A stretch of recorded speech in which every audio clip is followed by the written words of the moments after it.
Galerinha, nós vamos hoje, certo, dar continuidade às nossas aulas de história. Pessoal, vamos falar um pouco hoje sobre algumas guerras que aconteceram durante a Guerra Fria. Como eu falei para vocês, não houve um confronto direto entre os Estados Unidos e a União Soviética. Porém, durante esse período de Guerra Fria, houveram guerras que tiveram influência tanto dos Estados Unidos quanto da União Soviética. A gente vai ver alguns hoje, certo? Eu passei um documentário para vocês, que foi a Guerra do Vietnã, na Netflix, que vai tratar, por exemplo, uma guerra que teve influência tanto dos Estados Unidos quanto da União Soviética, certo? A gente vai ver hoje algumas guerras, as mais famosas, é claro. A gente vai ver um pouco hoje de Revolução Cubana, porém, nós vamos ver mais detalhadamente no terceiro bimestre. Então a gente não vai se aprofundar tanto agora em relação à Revolução Cubana. Vamos lá. Revolução Socialista na China. Professor, como é que a China ela se tornou socialista? Hoje nós temos o socialismo na China. Claro, é um socialismo muito parecido com o capitalismo. Nós temos ali a China socialista, porém com o mercado capitalista, certo? Mas como é que tudo isso começou? Como é que aconteceu tudo isso, professor? Vamos lá. Galerinha, primeiro ponto que vocês devem entender é que quem comandava a China, certo? Isso até antes mesmo da Primeira Guerra Mundial, eram os imperadores. Então a China era uma monarquia. Assim que nós tínhamos os czares, os czares na Rússia, nós tínhamos então, galera, os imperadores chineses. Beleza, professor, e aí? O que vai acontecer? Vai chegar um ponto onde o imperador, galera, começa, ou acaba desprezando o povo começa a passar fome, começa a haver várias crises, e a população acaba não gostando de tudo isso. E aí, pessoal, o que eu quero que vocês entendam, certo? Que é algo muito interessante aqui, é que vai surgir um partido, que ele vai, um partido ultranacionalista, onde ele vai, certo? Fazer com que esse imperador seja deposto, certo? E aí vai ser implantado, então, uma república chinesa, certo? Então, olha aqui, ó, em 1911, o último imperador ele é deposto, e aí sim é proclamado uma república chinesa. Nessa república chinesa, primeiro você vai ter, uma junta provisória, pessoas, como se fosse um presidente provisório comandando a China. Depois, galera, vai surgir aí como grande líder, como primeiro presidente da República da China, justamente o líder desse partido ultranacionalista. Já vou falar o nome dele. Vamos lá. O que eu quero que vocês agora entendam, por enquanto, certo? Tínhamos um imperador na China, e nós tínhamos um partido, ultranacionalista, que retirou esse imperador do poder, certo? Professor, como é chamado, certo? Esse partido ultranacionalista, tá bem aqui na foto, olha aqui, ó. Kuomintang, certo? O Kuomintang, deixa eu ver se eu consigo pintar aqui. O Kuomintang, galera, era um partido nacionalista, que segundo a teoria deles queriam bem para a população e tudo mais, e acabou lutando e tirando o imperador, então, do poder, certo? E aí se começou uma república da China, certo? Vale ressaltar, pessoal, o livro não vai trazer isso, mas vale ressaltar que eles consideram, certo, essa como a primeira fase ou a primeira parte da Revolução Socialista da China. Nós vamos ter uma outra em 1949, mas eles consideram que essa é a primeira parte, certo? Quando os nacionalistas tomam poder, e a segunda fase é quando os comunistas tomam poder. Então observe aqui, o Kuomintang, deixa eu ver se... Pronto. O Kuomintang, galera, vai ser então... Não consigo pintar. O Kuomintang, então, pessoal, vai ser o partido agora que vai estar no poder. Certo? E aí, em contrapartida, vai começar a surgir o PCC. Eita, professor, o PCC é velho assim? O PCC que comanda... Não é o PCC que nós estamos acostumados a escutar aqui no Brasil, certo? Não é o primeiro comando da capital, galera. Certo? É o Partido Comunista Chinês. Mais uma vez, o Kuomintang tinha os ideais capitalistas, advindos aí dos Estados Unidos. O PCC, não, já vai ter uma visão mais comunista, mais socialista, tendo muita influência de quem, professor? Da União Soviética. Olha aqui a Guerra Fria, guerra entre Estados Unidos e União Soviética aparecendo, certo? Então você vai ter a ascensão do Kuomintang ao poder, certo? E depois você vai ter a ascensão do PCC. Professor, por que o PCC começa a aparecer, começa a entrar em evidência, galera? Porque mesmo o Kuomintang assumindo o poder, o povo chinês continuava sofrendo, continuava com fome, continuava passando as mesmas coisas que o imperador fazia, certo? Sendo oprimido e tudo mais. E aí o PCC veio para tentar, certo? Suprir as necessidades do povo, melhorar a qualidade de vida e tudo mais, certo? Então observe a imagem aí, que são os burgueses nacionalistas e tudo mais, que são essa galerinha aqui que vai depor, certo? O último imperador. Olha aqui, ó, mesmo com a deposição do imperador, a insatisfação social com a fome e a desigualdade social continuava. Então, galera, continuava a mesma coisa. Mesmo eles assumindo o poder, a velha política continuava. E aí é que vai surgir o PCC, certo? Professor, vamos lá. Você vai ter um líder do PCC, galera, que ele era chamado de Mao Tse Tung. Bem aqui, ó, Mao Tse Tung. Muito famoso, certo? Ah, professor, beleza. O Mao Tse Tung era o líder do Partido Comunista Chinês, beleza. E quem era então, professor?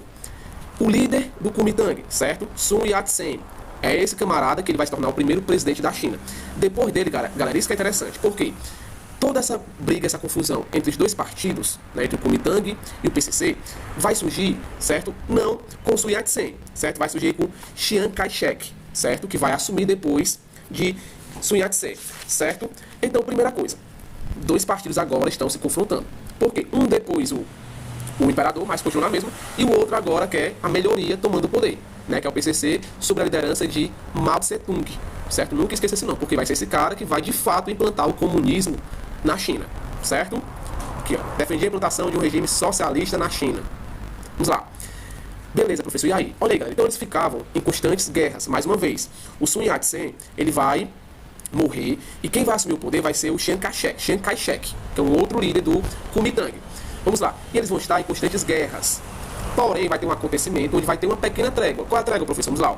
Quando chega em 1937, o Japão ele vai invadir a Manchúria, certo? Nós temos ali mais ou menos no norte da China. E aí, os dois partidos, tanto o Kuomintang quanto o PCC, eles vão dar uma certa trégua para tentar expulsar os japoneses, certo? E aí, como a gente sabe, em 1945, você vai ter, então, o Japão se rendendo para a Segunda Guerra Mundial e a China consegue, né, expulsar, então, o Japão. Beleza, professor. Eles ainda tentaram, galera, se unir, tanto o Kuomintang como o PCC, mas acabou não dando certo. E aí vai dar continuidade, certo, ao que nós chamamos de guerra civil. Vai ter uma guerra civil entre o Kuomintang, o principal partido da China, e o PCC, o partido que vinha crescendo de forma realmente extraordinária. Vamos lá. E aí, pessoal, muito importante a se falar aqui é que o Kuomintang, que era muito aceito pela população chinesa, acaba perdendo, certo, apoio. Por quê? Vão ter vários casos de corrupções no partido e o povo começa a não acreditar mais no Kuomintang. Começam a apoiar quem? Apoiar, então, o Partido Comunista Chinês, certo? Mais uma vez com o líder de Mao Tse-tung, certo? Vamos lá. Então, a China vai mergulhar em uma crise nacional civil. E aí, em 1949, líder Mao Tse-tung, esse daqui da foto, no livro de vocês, certo? Vão chegar até Pequim. E aí eles tomam o poder e proclamam a República Popular da China. E aí qual vai ser a ideologia da China agora, professor? Passa a ser, certo, o socialismo. Então, em 1949, o PCC derrota o Kuomintang e aí você vai ter a proclamação de uma China socialista a partir de 1949. E aí já, professor, melhora muita coisa? Galera, não melhora. Vai ficar na mesma, e algumas vezes até piora, certo? Vai até piorar a situação da China nesses casos, certo? Então aí, vamos lá. No final da década de 50, Mao Tse-tung implantou um projeto político e econômico visando a aceleração do país. Essa aceleração ficou conhecida como o grande salto para frente. Lembrem, o socialismo ele vai ter uma predisposição, galera, à estatização. Então, muitas empresas que eram privadas na China passaram a ser agora da própria China, do Estado, estatais. E aí, Mao Tse-tung tenta colocar a China para frente, certo? Vamos lá. Para que seu objetivo pudesse concretizar, o governo chinês criou várias cooperativas rurais e também novas indústrias. No entanto, a política agrícola não surtiu efeito, pois a desorganização foi muito grande, o que levou à escassez de alimentos e, consequentemente, à morte de muitas pessoas. Estamos falando aqui de milhares de pessoas sendo mortas de fome, galera. Certo? Alguns até falam em milhões de pessoas, certo? Vamos lá. Só para poder relembrar vocês, professor, tem até uns memes na internet, onde você vê, por exemplo, um gatinho chorando, falando assim, ó, sobre o coronavírus, né? Custava ter assado o morcego, né? Custava ter assado o morcego, porque segundo as pessoas pensam que o vírus veio através do morcego, e como o chinês ele come morcego, né? Se tivesse assado melhor, o vírus tinha morrido, né? Mas galera, vamos lá, você acha mesmo que a China hoje é uma tradição, hoje é uma cultura, mas vocês acham mesmo que o chinês sempre comeu morcego? Sempre gosta de comer escorpião, barata, outros tipos de insetos? Você acha porque eles acham o gosto saboroso? Não, galera, nesse período aqui, justamente nesse período da China comunista, da China socialista, galera, é que como você tinha poucos alimentos, pessoal, a única solução para não morrer de fome é comer esses tipos de animais, esses tipos de insetos, morcego, cobra, barata, escorpião. Então se tornou uma cultura hoje, porém, inicialmente, as pessoas comiam por causa da fome, certo? Mais uma vez, a China mergulhou, solucionava um problema e caiu em outro, certo? Você tinha imperador, o povo morria de fome.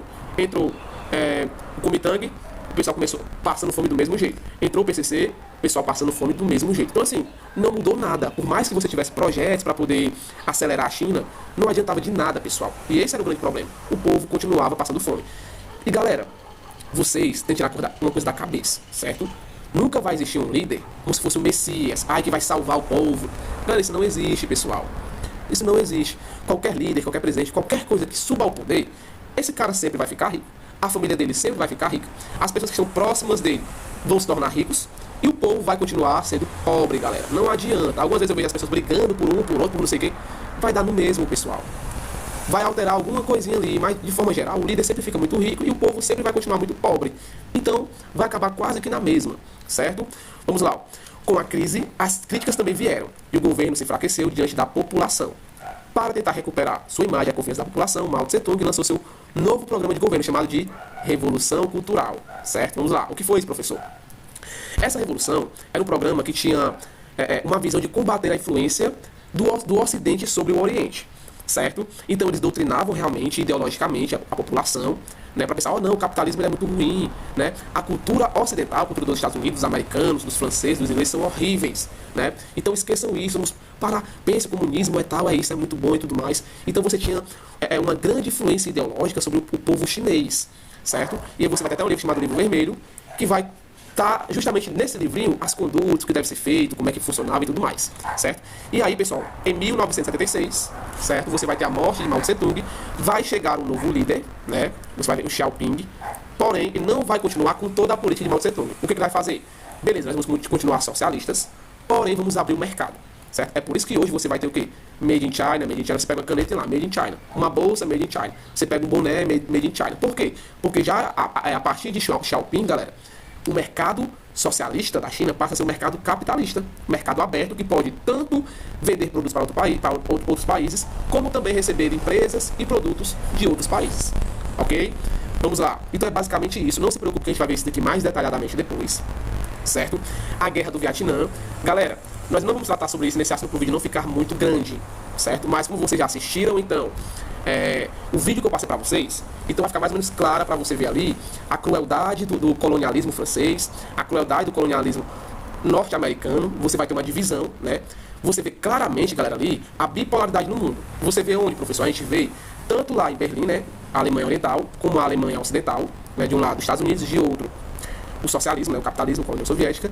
E aqui você também vai ter uma divisão. Se você pega na página 451, você vai ter uma divisão aí, ó. Olha aqui, o Vietnã do Norte, né, e o Vietnã do Sul, ok? Então você vai ter o quê? Você vai ter, justamente, ó, quando você pega o Vietnã do Norte, você vai ter o quê? Do Sul, perdão, bases norte-americanas. E a do Sul, a do Norte, perdão, da União Soviética. Então você vai ter um socialista e outro capitalista, certo? E aí você vai ver também forças revolucionárias comunistas lutando pela emancipação do Vietnã. Você vai ter uma guerra, galera. E um ponto muito interessante aqui, certo? É que soldados despreparados, com armamentos bem precários, conseguem vencer a maior potência do mundo, que foi os Estados Unidos, certo? E aí um ponto importante aqui, galera, a ser lembrado é a noção geográfica do povo. Lembrem, quem assistiu o documentário vai perceber lá, vai perceber o que, professor? Você vai perceber, pessoal, que lá tinham grandes florestas no Vietnã, certo? Então, as pessoas, né, os Vietcongs, né, que vamos dizer assim, que realmente é um termo pejorativo que os norte-americanos deram, eles sabiam muito bem, eles conheciam o território muito bem. Então, se eu conheço muito bem o território, fica mais fácil eu atacar, ou recuar, ou fugir do inimigo. Então, os Estados Unidos teve uma derrota bastante feia no Vietnã, certo? E aí você vai ter, basicamente, 2 milhões, mais ou menos, pessoal, 2 milhões de pessoas morreram durante essa guerra, certo? Vamos lá. E mais uma vez, você vai ter os Vietcongs, né, vencendo pela questão geográfica aí, ok? Olha aqui, essa imagem é um clássico, pessoal. Essa imagem é um clássico, você vai ver em vários livros de história, de geografia, de arte, certo? Você vai ter o quê? Dia de junho de 72, certo? O fotógrafo ele vai ter, né? Ele vai conseguir capturar o desespero de crianças do Vietnã fugindo da guerra, né, de um bombardeio aí. Menina de 9 anos de idade, nua, correndo, né? Vamos lá. E aí o que a menina gritava? Muito quente, enquanto tentava escapar das bombas. Então, assim, é algo complicadíssimo, né? Muitas pessoas morreram, né? Muitos civis. E mais uma vez, em 75, você vai ter então a derrota dos Estados Unidos, ok? Revolução Cubana também, galera. Isso daqui a gente vai ver mais detalhadamente no terceiro bimestre, certo? No terceiro bimestre nós vamos ver mais detalhadamente a Revolução Cubana. Hoje nós vamos passar por cima e eu quero só relembrar, pessoal, para vocês, um ponto muito importante. Qual é, professor? A Guerra dos Mísseis, certo? Que aí você vai ver claramente essa bipolaridade da Guerra Fria. Pessoal, de forma geral, tudo isso que nós estamos falando aqui é só para mostrar que houve... Só um momento, deixa eu passar aqui.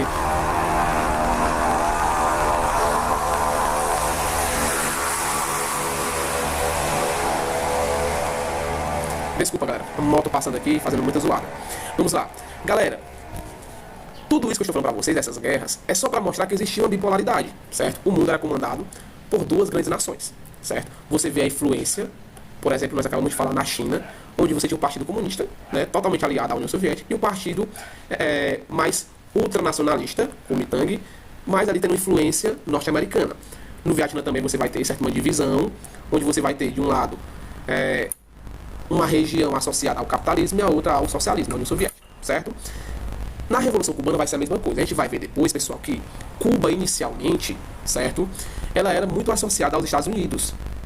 Para vocês terem ideia, galera, a economia cubana dependia basicamente e essencialmente da compra norte-americana, da cana-de-açúcar, certo? Então quem comprava a grande produção cubana eram os Estados Unidos. Qual era o grande problema? Cuba vivia sobre uma ditadura mais uma vez implantada meio que pelos próprios Estados Unidos. E aí o povo, galera, vamos lá, mais uma vez, vou repetir para vocês de novo.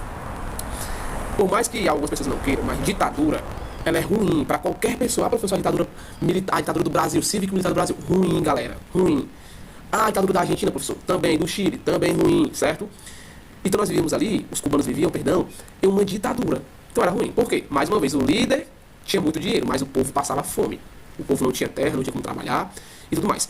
Então você vai ter ali, de certa forma, uma associação muito grande entre Cuba e Estados Unidos. Beleza, professor, e aí? E aí, galera, que o povo passando fome, algumas pessoas, né, mais especificamente dois, né, você vai ter Che Guevara e Fidel Castro, certo? Eles dois, né, fizeram um levante, uma revolução, para que houvesse essa independência de Cuba dos Estados Unidos. Mais uma vez, galera, a gente não pode pensar que Cuba sendo independente, pronto, vamos ser agora socialista. Não foi isso. Inicialmente, eles queriam um acordo com os Estados Unidos. Eles queriam permanecer aliados aos Estados Unidos, porém de uma forma diferente, certo? Não de uma forma de ditadura, não de uma dependência econômica. Porém, os Estados Unidos, morrendo de raiva, não aceitaram. E aí sim, depois que os Estados Unidos desprezaram Cuba, Cuba foi ao encontro da Rússia, né, ou da União Soviética. E lá eles receberam apoio. Ok? Vamos lá. Entre 56 e 59, né, o movimento revolucionário liderado por Che Guevara e Fidel Castro tomou o poder da ilha, proclamando a criação de um governo socialista. Mais uma vez, inicialmente eles queriam apoio norte-americano, não tiveram e aceitaram então o apoio da União Soviética. O novo governo confiscou e estatizou a indústria do país e realizou a reforma agrária. Em 61, Cuba reorganizou-se e conseguiu combater o analfabetismo, reduzir a mortalidade infantil. Então você vê aí que com o governo socialista você teve aqui um certo avanço, né? A educação melhorou bastante, saúde também melhorou bastante. Porém, galera, mais uma vez, olha aqui. Porém, nas questões políticas, alinhou-se à região soviética, promovendo uma ditadura, suprimindo as liberdades individuais da população. Então não era bom. Por mais que a educação tivesse melhorado, viviam sob a ditadura e era complicada. E aí, em 62, os Estados Unidos promoveram um bloqueio econômico e político da Cuba. A Cuba. Vamos lá, quem era o maior comprador de Cuba? Estados Unidos. Então, os Estados Unidos falaram o seguinte: não, a partir de hoje não vou comprar mais nada de vocês. Vou deixar vocês passarem fome. Para vocês verem como os Estados Unidos não é o bom mocinho como muitas pessoas pensam, certo? E aí o que vai acontecer? Quem vai se tornar agora o principal aliado vai ser a União Soviética, certo? A União Soviética, tu não vai comprar não os Estados Unidos, então eu compro, não se preocupe, vocês viram socialistas aí e eu dou esse suporte para vocês economicamente, certo? Isso daqui é um ponto importante, pessoal, olha aqui, presta atenção no que eu vou falar. Cuba já foi um país muito rico.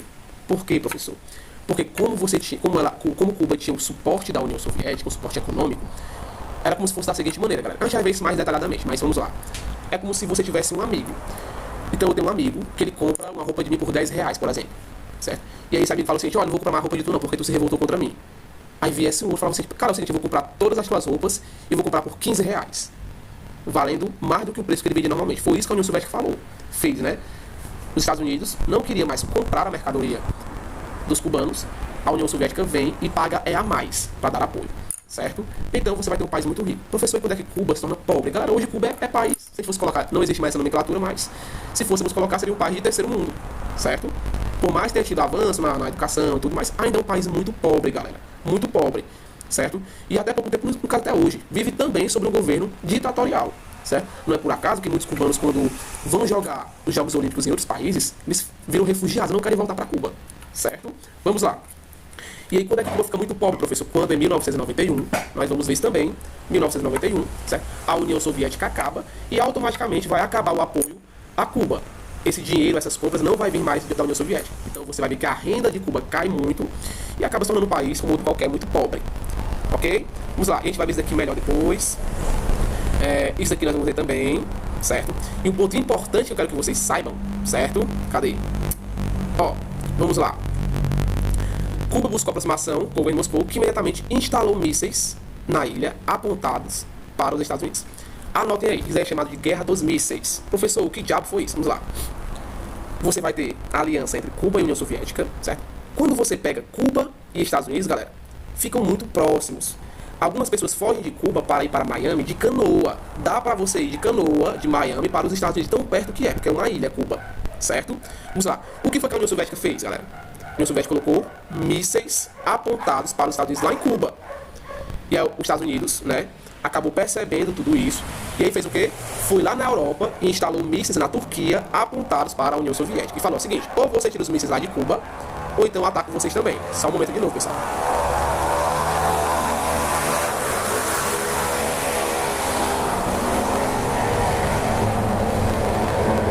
Perdoe, pessoal. Parece que eles escolhem o momento da aula para poder passar falando zoado, né? Mas vamos lá. E aí, os Estados Unidos falaram o seguinte: ou você tira os mísseis de lá, ou então também ataca vocês lá na Turquia. E aí, pessoal, foi um grande problema, porque você teria uma terceira guerra mundial, certo? E a nível nuclear. Então nós nem sabemos se realmente o mundo resistiria a uma guerra dessa, certo? Mas, mais uma vez, a gente vai ver isso no terceiro bimestre mais detalhadamente. Aqui é apenas um panorama, algo geral, ok?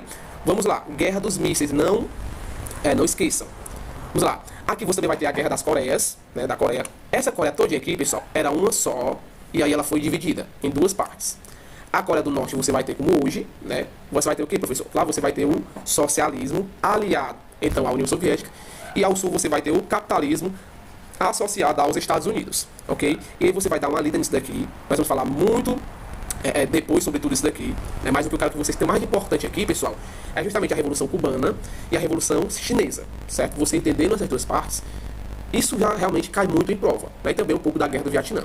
Beleza? Galera, então na próxima segunda-feira, dia 29, nós vamos ter uma última aula por vídeo, né? Onde eu vou terminar o capítulo 4, que é um capítulo bem pequenininho, certo? E não esqueçam que amanhã nós temos, então, uma aula online, uma aula ao vivo, tá bom? Galera, então é isso. Abraço a todos. Espero que tenham entendido. Qualquer dúvida, vocês me perguntem, certo? E aí, qual vai ser